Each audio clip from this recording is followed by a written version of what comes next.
All right, so I'm going to speak on a topic that's near and dear to my heart, or especially over the last couple of years going through training, and it's high-level pain interventions for two particular population subsets: cancer and the palliative care patient. So, you can't really start talking about pain, let alone interventions, without at least mentioning the opioid crisis. Opioid crisis is, a pandemic. Canada is not excluded. There are stats that you can look up, multiple papers that have very, very great stats regarding opioid crisis and deaths. So, for example, in 2017, approximately 11 lives were lost in Canada to opioid overuse every day. Like, that is insane. Hospital system is totally not shielded from this. And even the palliative care department, 1 in 5 palliative care patients are at risk of opioid misuse. So how can IR fit into this? How can we help alleviate this and also care for palliative care patients? Well, more and more articles in our field, especially over the last couple of years, are coming up with palliative care or cancer-related pain procedures in order to target this, and then in conjunction to help fight the opioid battle. So, as you know, 18 million cancer diagnoses worldwide every year. A lot of these have metastatic disease. More than 60% of cancer with bone mets, most common breast, lung, prostate, as you know. But 1/2 of patients with bone mets have intractable pain. That's a lot of patients with pain. Most common cause of cancer-related pain is bone-related pain. So what can we do? What's the purpose of this talk? I want to present you with a simplified algorithm of how I was taught to approach and treat complex pain. And then I want to talk about, up and coming, not necessarily new, but maybe new applications of cryoablation. It's a subsect of thermoablation, and then cryoneurolysis. And if you're not familiar with these terms, I'll go over them in the next few slides. So I'm not a physicist, but I do know a little bit about how cells die. When you freeze the heck of a cell, it gets really, really cold, really, really fast. Okay, all of the water within the cell will move out of the cell via osmosis, so they shrink. And then even when you thaw, that gets reversed. So water rushes into the cell and the cell bursts. Okay, and then there's a delayed function where you have microangiopathic ischemia and thrombosis, which further accentuates the apoptosis. What does it mean? Basically, you freeze something really, really quick, really, really cold, cells die. You thaw them, they cell die. Basically the concept that you need to know. And then on the right is what it looks like, to our eyes when we use a cryoablation probe. It literally is an ice ball on a stick. Companies have come up with ex vivo diagrams and schematics on how we can shape and mold their ice using multiple probes, sometimes a single probe, double probe. This will create a large and, more importantly, predictable ice ball that we can use it to mold and contour to the area of the body that we need to treat. Now, I'll start. I have 2 ways that I kind of approach pain. One is more of a classification of diagnostic, and then you'll see subsequently how we go on to treat it. So this came out of my fellowship. This paper came out of my fellowship. Global approach to the patient with pain. We break it down very, very simple. Does the patient have cancer pain or no cancer pain? And does it involve the spine or not? Okay. Once you fill these boxes, then we have a lot of procedures that we can offer patients in a very organized manner. I won't be talking about the bottom row, non-cancer pain. That you can talk about that, multiple days of seminars.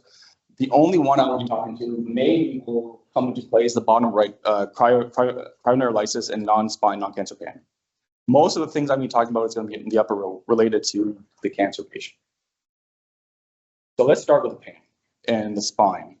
So most of the cases that I'm going to go through, it's going to be case-based, makes it interesting, and it gives us a common ground because, you guys see a lot of these types of patients. We see a lot of these types of patients. You have questions, we have questions. So this is just how we would work up and treat a lot of these patients. And if you have any questions or concerns, just yell them out and I'll do my best. You don't have to save them to the end. So this is a 62-year-old male with renal cell cancer and acute low back pain. This is a sagittal multi-phase view of the spine, and patient is riddled with RCC meds. Notoriously, RCC is very radiosensitive or insensitive, so very challenging to treat. At the L2 level, they have a compression fracture in the setting of metastatic deposit. Okay, what can we do? We do a lot of kyphoplasty here, and we do a lot of vertebroplasty here. We're probably one of the biggest centers in our LIN in doing this, maybe the only center. Okay, most of the patients we treat are osteoporotic compression fractures, not malignant. So here is what we would typically look at common patient for a spine augmentation procedure. So once again, we go back to this patient. What can we do? Okay, so we can access the bone. We can put needles in the vertebral body under X-ray. From these needles, we can insert probes to ablate the tumor from both sides. Okay, and then, so that's what it looks like in the lab. And then we inflate balloons to further create a cavity and cement, and that's it. That's how we can locally target and treat bone pain from metastatic deposits in the spine with ablation. We do this because of the Opus 1 trial. Opus 1 trial was a industry-sponsored trial, but was one of the most powerful interventional radiology papers of the year a couple years ago. Okay, this allows us to treat and ablate metastatic lesions in the spine and pelvis. So here it was a prospective trial, 87 patients. Worst pain, 8.2 initially at baseline, and then to 3.5, 6 months. Basically, what it shows is that they had a rapid decrease in pain within 3 days, statistically significant, and more importantly, it was sustained at the 6-month mark and subsequently at the 12-month mark. I'll show you. So this came out just finally as the final results were published of the post-market survey, and this is just a simple graph that shows worst pain and average pain have decreased from time of procedure, and more importantly, on the far right, it's sustained at the 1-year mark. This type of procedure does not have to be done in a vacuum. You can do this with radiotherapy. Doesn't matter who goes first, as long as the patient gets treated. Okay. Now moving on outside of the spine, but keeping in the realm of bone pain. These are the types of algorithms that I use and think about when I'm presenting with a patient with non-spinal bone pain. So, is the lesion accessible via image guidance? Importantly, are there adjacent critical structures?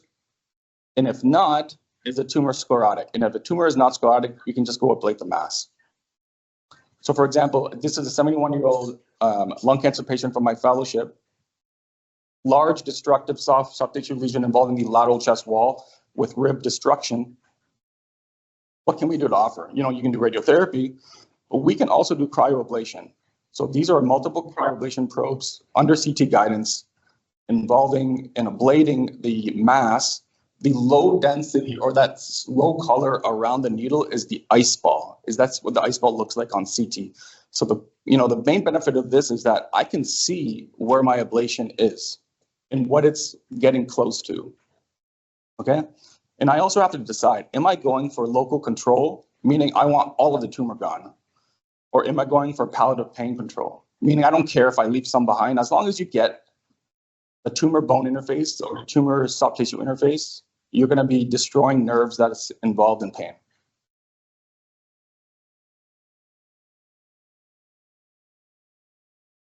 So along the same lines, 61-year-old female, triple positive metastatic breast cancer, it's a PET scan with an avid lesion in right iliac bone. Very, very common. It's a very painful lesion. What can we do? You can do radiation. You can do a single outpatient appointment. We can ablate it, cryoablation. This is 3 years later. That lesion is no longer avid. Okay. And we do non-spine bone pain METs ablation. We do this because of the motion study. Okay. I know, in the oncology field, the holy grail is randomized controlled trials. In our field, it's very, very challenging to do. You typically start with prospective, single-arm, multi-center trials, and this is what it was in this case. So 66 participants, 28 of which had radiation therapy. Okay. They just wanted to make sure that is this safe and effective in patients in the real world. So a lot of these patients had radiation therapy, but still had pain. Most tumors were big. We didn't choose 1 centimeter, 2 centimeter tumors. Average tumor was 4 to 6 centimeters. That's a big tumor, okay? So looking at the pain scores, within the first week, the pain scores significantly dropped by 2.5 points, okay? So here it is. Here's just a graph about pain within the number of weeks, and the pain has been meaningfully decreased 16, 20, and 24 weeks. Okay, 92% achieved pain and palliation in this study. Their morphine load has also decreased throughout the study, which is very, very important, especially in light of the opioid epidemic. And I know it's not randomized controlled trial. That is happening. That's happening at MD Anderson in Texas now. They're doing, cryoablation plus SBRT versus SBRT. So that trial is starting, randomized controlled trial. So why choose ablation for bone mets? Well, there's a compatibility with systemic treatment. TKIs, immunotherapy, chemotherapy, patients do not need to come off this for ablation. Typically single session, outpatient. Are we limited by size? Yes and no. The devices are getting so big now. The ice balls can grow so large under direct visualization that size is a relative contraindication. And is there a risk? Yeah, well, there's risk with anything we do. There's risk with any ablation that we do outside of bone pain. Typically, skin, bowel, nerves, and any bleeding risk. And very, very low risk, but not zero. And there's ways I'll talk about ways that we can negate or at least minimize risk to skin and bowel. Most importantly, when people ask, is it effective? Is cryoablation for bone mets effective? Well, this meta-analysis will argue yes. And the ones that they looked at for cryoablation, local control was at least 90% in all of these studies for cryoablation.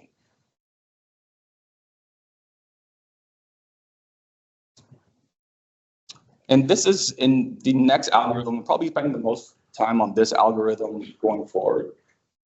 And I'll have lots of case scenarios throughout the algorithm itself. But I just want to move on just to introduce the concept of cryoneurolysis. So cryoneurolysis is basically the deliberate application of cold to induce an injury to a nerve.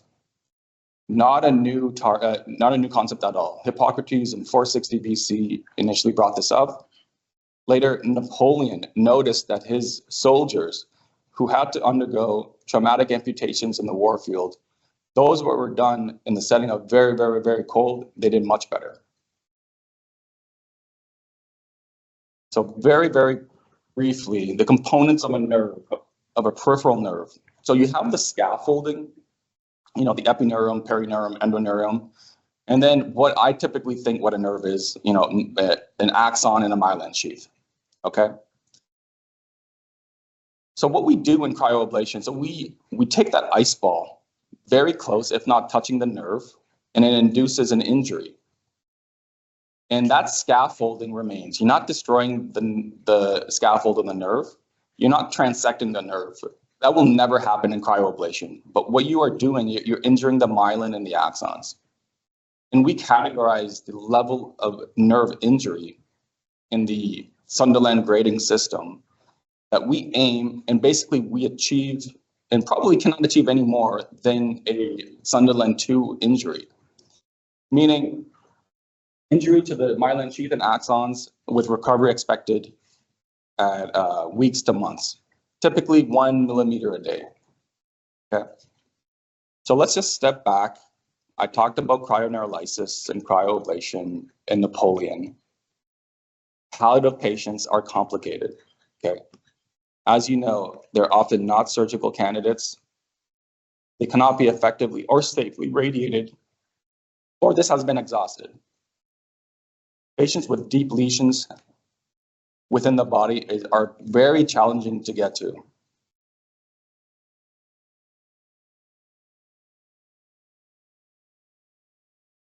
So our goals when we use cryoablation and cryoneurolysis are different depending on if you're going after a nerve. If you want to go after a nerve, you ablate it. Sudden into injury, stop. Okay. If you're going for a tumor, let's say like a renal tumor, okay, you want tumor cell lysis. So the freeze and the thaw cycles and the delayed ischemia, that's what I talked about initially. That's what you're going for when you want to ablate a tumor cell. Okay. So let's start with this algorithm. So can a mass be ablated? Okay. If yes, is there a nerve involved? If no, let's ablate the mass. Very simple. This is a great case, especially at a hospital that's a cancer center. These soft tissue lesions are extraordinarily painful. This is a patient, 51, with RCC, had a nephrectomy, has an enhancing lesion screen left within the gluteal musculature, that enhancing mass. That's an RCC lesion. Very, very, very painful. We can offer a wonderful treatment for this. So under ultrasound or CT, we can ablate this lesion as long as we're wary about the overlying skin and so forth. We can ablate the heck out of it and have a wonderful result. Here's another example of colorectal cancer with a MET to the abdominal wall, 4.5 by 3.0 centimeters a MET with extraordinarily pain, 10 out of 10, not controlled with meds. We can do the same thing. The only thing is that this lesion is closer to more high risk structures, so bowel and skin. But we're very used to this when we ablate livers, when we ablate lungs, and when we ablate kidneys. So in this scenario, we can ablate this, have very, very good margins. But all we have to do is just dissect, what we call hydrodissect. So put a needle in around the bowel, pump a ton of fluid, and the bowel will, a lot of the times, move away into a safe spot. So in this scenario, post-op day 3, resolved, 0 to 10, 1 treatment.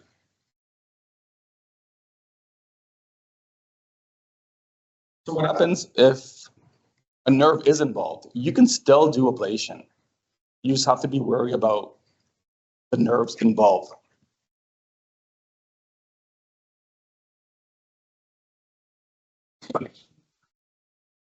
This is an 80-year-old gentleman with metastatic prostate cancer and painful right shoulder.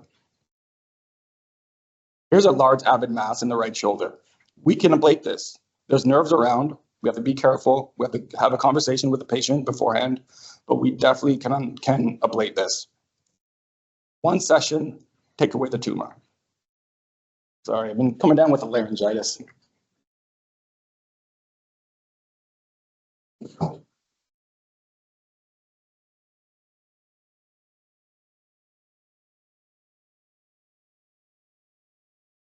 All right, so what's next? So if you cannot ablate the mass, does the mass or the area have nerves that you know about? And if they carry motor fibers, is a big question. If they do not, it's fair game. Ablate the nerves. This is a gentleman from Fellowship, has metastatic disease. I forget what the primary was, but mets to the tibial regions, anterior shin. Okay, he was miserable. They tried radiation, oxygen therapy, injections, everything. Nothing worked. Okay, we know from the physical exam, his pain is in the distribution of the saphenous nerve. Okay, and this does not carry motor. We can ablate this, CT. Even if we're not ablating the mass, we're ablating the nerve that's responsible for the patient's pain. His pain went away. 65-year-old intractable S1 radiculopathy secondary to RCC. So here, I know you're not looking at MRI. So, but the bottom where the star is, that's a large enhancing lesion in the left sacrum. There's also a enhancing nerve within the right. This patient has all right-sided S1 radiculopathy symptoms. He has pain and weakness, okay? The biggest question is, when you're dealing with a nerve that has a motor, you have to have a conversation and with the patient saying that, there's a chance you may have weakness in the distribution. He already had it. best thing about cryoablation, okay, you can still ablate even if he didn't have motor weakness and he gets motor weakness, that's going to go away. When the nerves regenerate over a couple of months, that S1 strength is going to return. So we're targeting S1. The biggest thing before we do ablation is that we do a test block. So under CT, that's a thin needle in the distribution of S1, and we inject lidocaine. If they have a pain response of at least 50%, then they're okay for an ablation. So we ablate, and the patient had a great response. Okay. So pudendal neuralgia is a very common or up and coming pathology in our field, at least. It has many causes, both benign and malignant. And I'll talk a couple about both. So 82-year-old painful pelvic mass. So it doesn't matter what the mass is. If it's in the pelvis causing pain, you kind of group it within the same kind of category. Okay.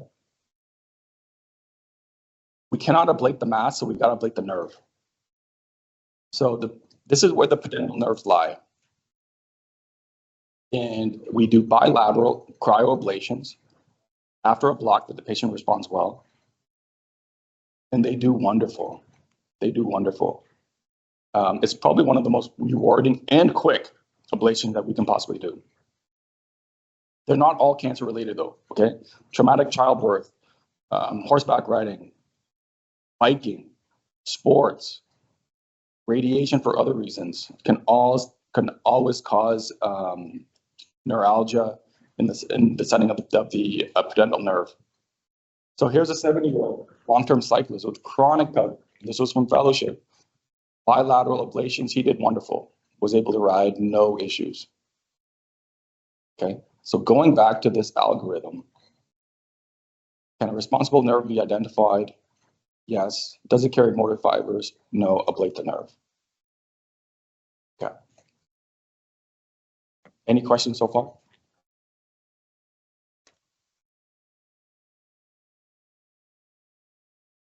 Mostly gives me a chance to have a sip of water.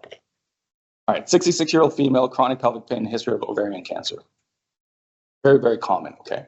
What can we offer? So the plexuses and nerves are immensely complicated, especially in the pelvis. And we're just starting to understand them. Like, there are papers coming out every month about a little bit more information on how we can alter our technique or approach to help patients with this. But the nerves are very, very complicated.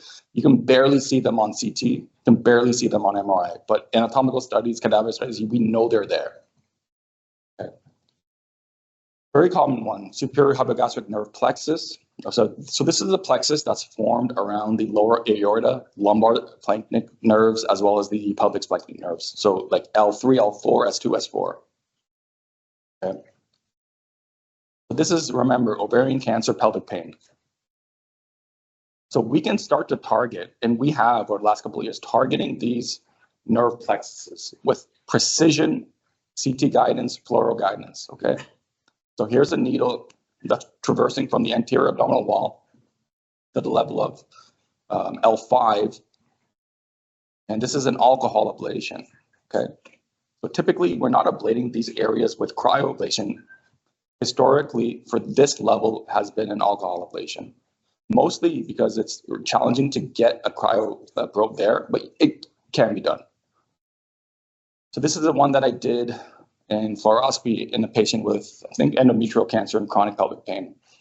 Literally 5-minute procedure. Okay, so you just find L5, put a needle all the way back. You don't worry about what you go through. You're not going to hurt them. It's a 22-gauge needle. You inject contrast just to make sure that you're extravascular, and then you inject your alcohol.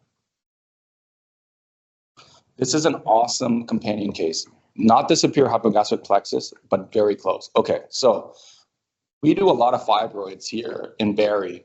We treat a lot of fibroids with uterine artery embolization, okay? This is a 47-year-old who was not initially treated by us for her fibroid. She had a subtotal hysterectomy, meaning when I spoke with the surgeon, they left a large pelvic fibroid in her pelvis a couple years prior. Chronic pelvic pain, to the point she had nightly baths to cope with the pain. Like, she did not even sleep well. It was so bad. Okay. So we're like, did we miss a fibroid? Can we try and help her out? We brought her to IR. We found the vessel that is feeding this enhancing fibroid. We embolized it. We saw her 1 month later, no change. Okay. Chronic pelvic pain, nighttime baths.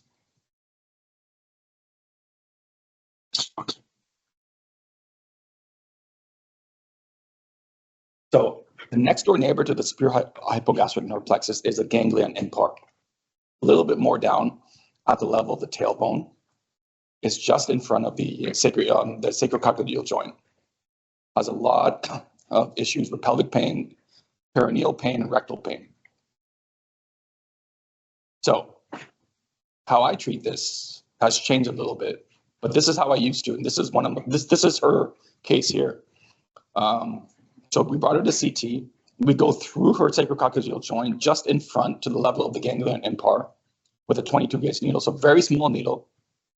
We inject a little bit of contrast to make sure that we are where we want to be, and then we inject a nerve blocking solution, so like Marcaine or something like that. She did wonderful. She did wonderful to the extent that we brought her back in a week and we did alcohol ablation, and she no longer has to take baths for that reason.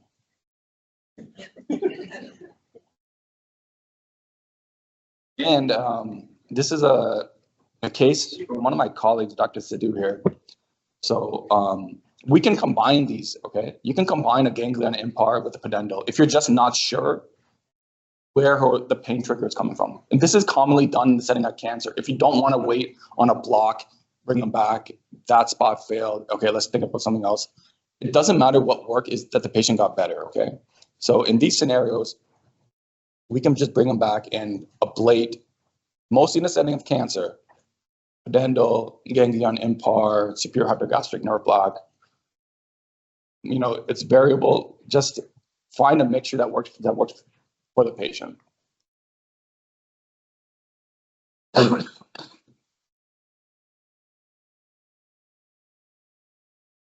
right.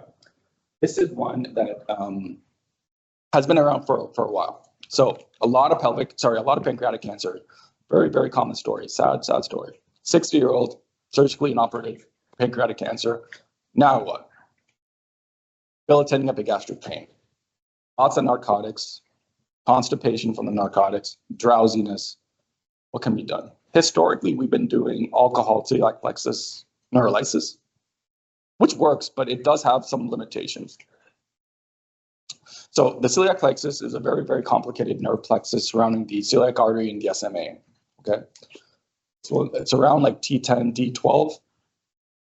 It's involved in a lot, sympathetic and parasympathetic visceral sensory afferent fibers from pretty much anything in the upper abdomen. So pancreas, liver, gallbladder, adrenals, kidneys, stomach, etc. We can ablate. Field itself is moving towards an ablation as opposed to an alcohol neurolysis for multiple reasons, okay? So this is where you would select and place your probes. You kind of want to straddle the celiac axis, and you come from a posterior approach. Typically, you do bilateral sides. The results are amazing. Cryoablation is great in this scenario because if there's any bulky adenopathy or ascites, the ice ball is going to grow in a predictable way. Alcohol can disperse. If there's bulky masses or lymph nodes, you may not get the predictable dispersion that you initially intended.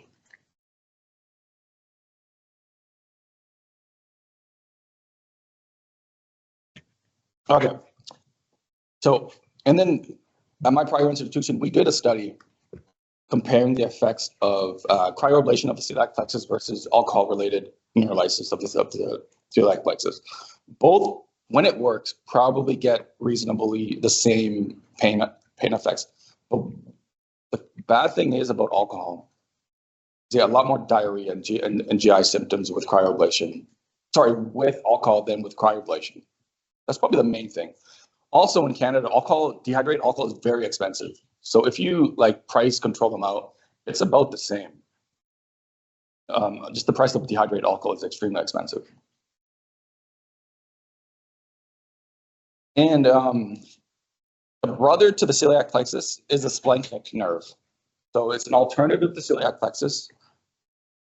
So if I show you here, like you have to enter the abdominal cavity. You're really close to the aorta. Sometimes the anatomy is really, really tough. Your visualization is, diminished. And so you may want to even bail. But here with the splanchnic, so the splanchnic is a nerve plexus that pretty much extends, T5 to T12 along the vertebral body behind the level of the diaphragm. It gets signals from the celiac plexus, so it's also involved in the same type of pain relief and pain control from the upper abdomen. Treatments have been similar in retrospective studies only, but it has advantages. Okay, so one of the downfalls of celiac plexus work is blood pressure aberrations. We don't do these cases in anesthesia. We don't have art lines, et cetera. So you can get a lot of blood pressure changes during the procedure. But you get less with splanchnic compared to celiac plexus. So our field in general is just leaning towards splanchnic as such a easier one anatomically and probably safer, especially if the results are going to be similar. So many of these cases are from RVH because we started with splanchnic ablation as our first new innovative pain technique. So here's a 51-year-old with metastatic pancreatic cancer. You see how the needles are just not nearly as deep into the abdomen, basically just past the vertebral body. And she had a great result. You can also do it for non-malignant etiology. So chronic pancreatitis is another common one that we can do it for, especially if they're having debilitating pain. So let's go back to the algorithm. And if we're all the way there when ablating the nerve, but there may be no motor fibers, we just have to have a conversation. So this is an interesting one that we have not done here, but one I've done in my training before, because we had a lot of amputated patients, mostly just from the VA hospitals, and they get a lot of phantom limb pain. And they're very miserable. They're in a lot of pain. So this is a 72-year-old left lower extremity phantom limb pain.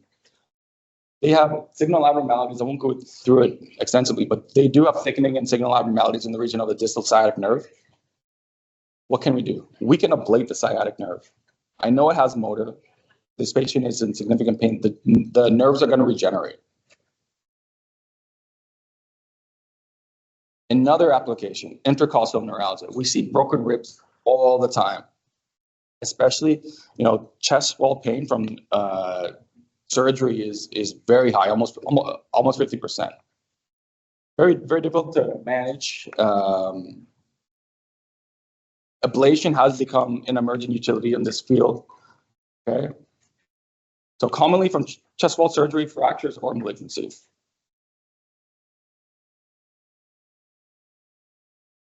And it's the same thing. We find where the nerve is. You can do it under ultrasound or CT. We put a cryoablation probe. We freeze in this time for about 2 to 3 minutes, and we're done. This is like a 20-minute procedure.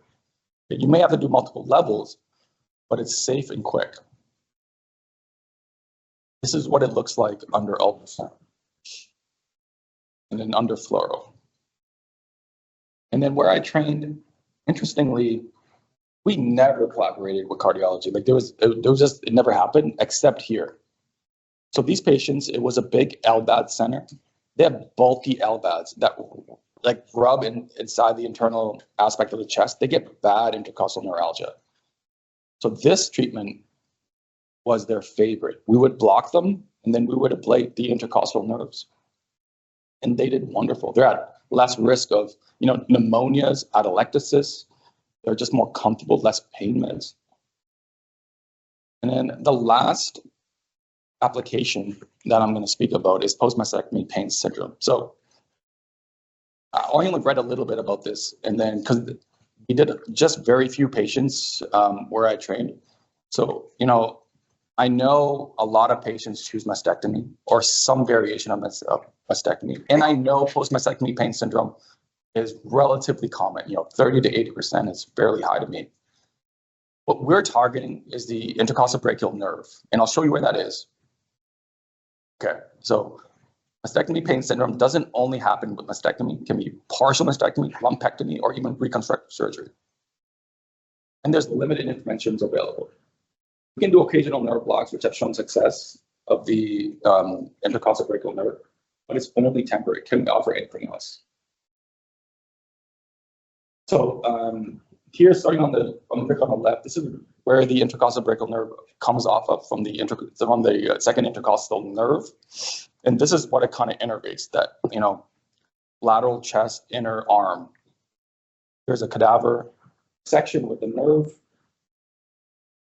And this paper came out of my institution. So we did a prospective trial of 14 patients with mastectomy pain syndrome, average age about 57, average time from surgery about 4 years. We did a nerve block just to make sure that they would respond, and then cryoneurolysis. So here's what we would do. Very quick, single probe, supine, local only or minimal sedation. So very easy on our workflow. We just find the serratus anterior and the subscapularis muscle, just find that fat plane intervening. Under CT guidance, you drop a probe, single freeze, and then the patient goes home. Results have been really, really, really good. Average pain, worst pain, least pain have all shown positive results up until like 180 days after procedure. So I went through a lot of procedures with you. The book is still being written. This is such a new field for us. I cannot stress that enough. A lot of the rules and techniques are still being argued. Applications for this are going to be different. If I do this procedure next year, if I do this talk next year. But our imaging is also improving. We can pretty much put a needle anywhere in the body very accurately and very safely. Even the deeper structures. Okay? We've learned to treat, painful tumors, bone mets with different thermoablative techniques. I talked about cryoablation and cryoneurolysis. Decreases hospital stay, decreases opioid intake in a field of an opioid crisis. Increases the quality of life for palliative care in cancer patients. One of the celiac plexus ablations that I showed you, he had pancreatic cancer. All he wanted to do was just drive his wife to her errands, but he's on such high doses of morphine that he can't drive. He's confused. His wife didn't have a license. So, and I told him, I'm like, I'm not going to give you a pain, but I'll drop your opioid requirements. Our goal is to drop it by 50%. We got there, and now he's able to drive. He has pain, but he's managing on minimal opioids. And for us, that's a definite win. Okay. I know, we're starting a lot of programs in our hospital in interventional radiology. Y90 is about to start. Our interventional oncology program is blowing up. It's probably the hottest area of IR in our field in the world, or at least in North America. Right behind it, and the next wave, I promise, is pain and palliation. You go to any meeting, standing room only for all of these workshops on pain and palliation, they're the only ones that have the standing room only. We do inpatient consults. We have an outpatient clinic every Tuesday. Even if you don't know the procedure, even if you don't know the nerve, send us a consult. We'll see the patient. We'll figure out if we can help. If we cannot help, then we may have an idea of what can we do or who can help. So we'll pass the puck down to somebody else. Thank you.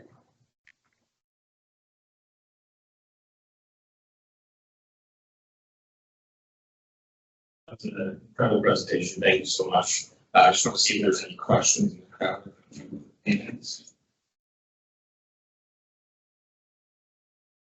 Great job. So one question I always have, is for our pancreatic cancer patients, oftentimes, they'll come in, they'll have the pancreatic head mass, they'll have one or two mets in the liver. Y90 is not an option, as we kind of discussed back and forth as well. So we have go local, lead ablative option. I'm wondering about cryotherapy. Oftentimes, radiation oncology there's very loud us in the room, will say, you mean, wait till they're symptomatic before we give radiation to the liver. But sometimes I have patients who have nice responses to chemotherapy. I talk to surgeons, they're like, we don't want to intervene on the liver. Is there any role for like cryotherapy to be able to treat some of these liver masses to kind of almost like walk in our benefit, right? Because eventually they're going to start to progress on their liver, and then they're going to start develop new liver mets, and then they have to kind of party over the barn, right? Is there any like study looking at cryotherapy for these liver mets for these patients? Yeah, not that I know of. I know cryo in the liver has notoriously been underused. There was this one paper that was wrote like 20 plus years ago on cryo shock. It is pretty much debunked. Classically, we use RFA or microwave in the liver, but there are up and coming papers that are using cryo, shown to be safe, more importantly, shown to be effective. It's great because you can, it's easier on the liver. Sorry, it's easier on the patient. You're not putting them to sleep, so they tolerate better. And you're growing your ice ball in a way that you can see. So, cryo is definitely a potential possibility in the liver. And I know high level centers that are using it. So if you can do, microwave in the liver for liver lesions, you can definitely do cryo. Thanks. Hey, great presentation. I enjoyed it. Thank you for that. Some of the questions I have, a couple of questions, and some of them was Palliative consultants here as well. So in terms of the algorithm, your options, how do you, when do you triage this? Like after starting them on oral medications, or should this be offered way ahead of the medication so you can reduce the medication on the pill burden for these patients? Or how do you triage these patients as to when should they be referred to you? Should this be the first option given? And then the other one was between cryoablation and thermal and chemical ablation. How do you guys decide which one is going to be most appropriate for this patient? And final clinical question is, can this or has this been tried for patients with shingles? Start with your first one first.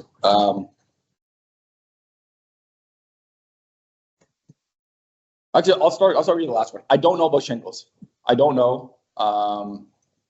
I know they're doing it for like trigeminal neuralgia, but I don't know about like peripheral dermatomes. I can probably look it up, and there may be something. There probably is something because it's such a common problem, and cryo has been used nowadays for almost anything. But I know that they're even injecting into trigeminal ganglion and getting great results. In terms of, and then your first question, Raul? Yeah, like where do you cryoablation in terms of your options for escalating in control options?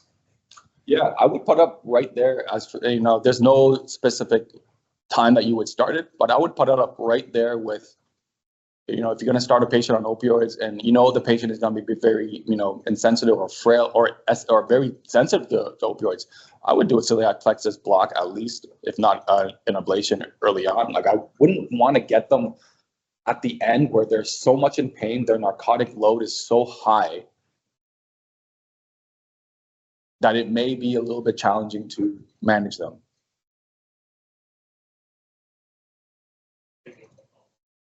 It's Captain Ryan here. I've assessed celiac plexus epilysis not infrequently. Just see a lot of pancreatic patients in the center.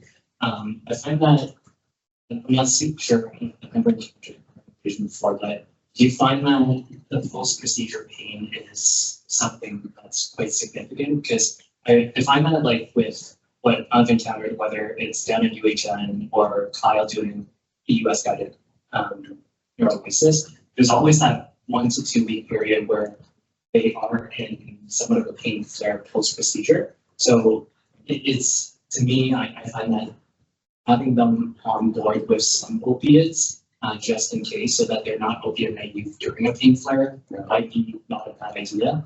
Eventually, these patients, if they are going to pursue any type of nerve ablation, they're probably in a situation where they have incurable disease anyways. So whether there is some success with the local approach or not, I find that probably the majority of these patients will need to be on opiates because of either metastatic disease or detritus ulcers. from other causes. Yeah. So I wouldn't say like this would replace my need for opiates for that population. But I do agree that I think getting them, at least in my experience, getting them referred to some type of neurolysis or pharmacological symptoms the right thing to do. Yeah, in the pain relief is pretty much instant. As soon as you freeze, those nerves are, immediately injured. So you're not waiting 2 to 3 weeks for the results. Like you'll know very, very quickly. Like I'll call the patient the next day. And, once the sedation has worn off, I don't call them that day because they're still on sedation and stuff like that. I'll call them and they may have some post-procedural pain because the needles have to go through the back muscles and stuff like that. But but it's going to be different type of pain. Their pain from their pancreatic CA or pancreatitis or whatever is going to be a lot less very, very, very quickly. Good talk, thank you. Maybe a silly question, but all of this is already available in RVH, like the cryoablation, you guys have the equipment, you're ready to go, because I haven't had experience with it. Yeah, everything is ready to go except ablation in the spine is not, but everything else is ready to go. We have ablation we've done maybe 5 cryoablations for pain, predominantly pudendal, ganglion impar, and celiac plexus. But we're ready to advance it for other stuff, even like post-mastectomy pain syndrome.